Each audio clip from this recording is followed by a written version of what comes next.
No určite nie, lebo chceli sme 3 body, potrebovali sme ich, takže po zápase nastalo v šatni sklamanie. Ťažko sa hľadali nejaké pozitívne slova, takže určite sme nedovolení, či ak to. Nie sme zadowoleni.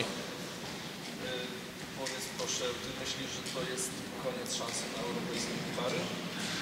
Tak strácame dużo punktov, dokola sú ešte 3 zápasy. No. Vo futbale je možné všetko, ale keď nevyhrávame takéto, ako sa hovorí, povinné zápasy, tak neviem, ťažko povedať, či by sme si to zaslúžili potom.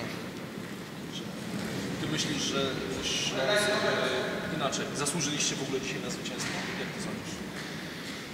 Neviem, tak dlho sme provadili. V prvom počase prakticky oni nemali žiadnu šancu, aspoň si myslím, z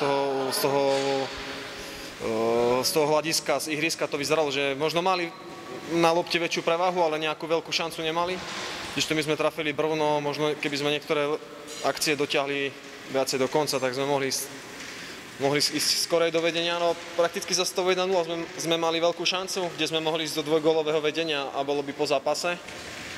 No, či sme si zaslúžili, neviem, no, ako to bolo vidieť z tej tribúny, ťažko sa mne hodnotil, bo ja som bol predsa na ihrisku, tak neviem, no. No tak ty już ugrałeś nowy kontrakt, jak to jest?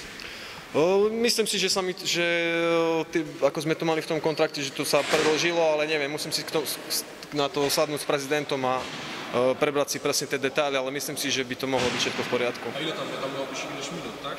No nejaké percentá alebo minúty, ja už neviem presne, koľko to vychádzalo tých minút.